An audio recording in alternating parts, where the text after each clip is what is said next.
ছাত্রদের কর্মকাণ্ডে মনে হয় তারাই দেশটা স্বাধীন করেছে, আর কেউ এখানে অংশগ্রহণ করেনি। এসব আতেল জাতীয় কথাবার্তা এগুলোর এখন আর প্রয়োজন নাই। সাধারণ মানুষ বোঝে, সেই ভাষায় কথা বলে। এরা গণতান্ত্রিক সমাজ বিনির্মাণে বিশ্বাসী নয়। আমরা জানি এই সরকারের প্রধান কাজ হলো একটি সুষ্ঠু নির্বাচনের ব্যবস্থা করে নির্বাচিত প্রতিনিধিদের কাছে ক্ষমতা হস্তান্তর করা।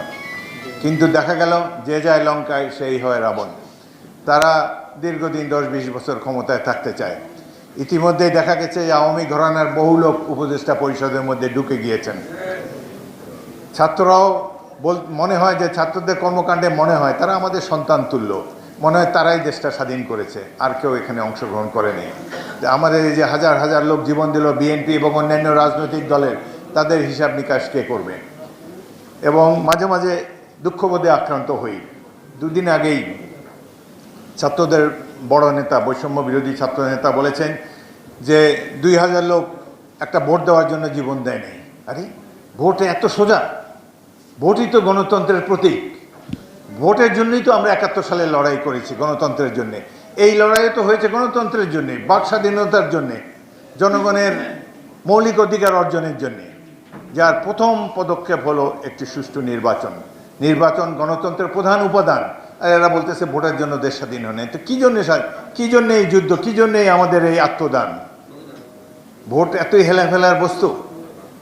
অর্থাৎ এরা গণতান্ত্রিক সমাজ বিনির্মাণে বিশ্বাসী নয়। তারা মনে করে যে রাজপথে 2টা মিছিল করলে দেশ ঠিক হয়ে যাবে। তাদের হয়তো গুরুরা তাদেরকে শেখায় ফার্স্ট রিপাবলিক, সেকেন্ড রিপাবলিক।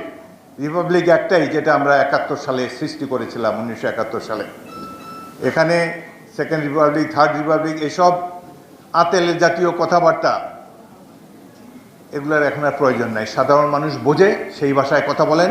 অতি অল্প সময়ের মধ্যে নির্বাচনী সংস্কার করে নির্বাচন দেন, বাকি সংস্কার করবে নির্বাচিত প্রতিনিধিরা।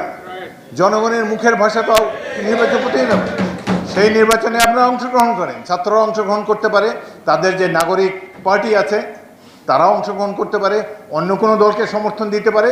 আমরা সবাই জনগণের সামনে উপস্থিত হব আমাদের নিজ নিজ ম্যানিফেস্টো নিয়ে। জনগণ যাদেরকে পছন্দ করবে, যাদেরকে যোগ্য মনে করবে দেশ পরিচালনার জন্য, তাদেরকে নির্বাচিত করবে। বিএনপিকে ভোট দিতে হবে এমন কথা তো আমরা বলি না। আমরা একটা সুষ্ঠু নির্বাচন চাই। সব রাজনৈতিক দল অতীতে ক্ষমতায় ছিল, বিএনপিও ছিল। আমাদের নিশ্চয়ই ভুলভ্রান্তি আছে, মানুষ মাত্রের ভুল হয়। কিন্তু নির্বাচন ছাড়া, ভোট ছাড়া এই সমাজ কিভাবে উত্তরণ হবে?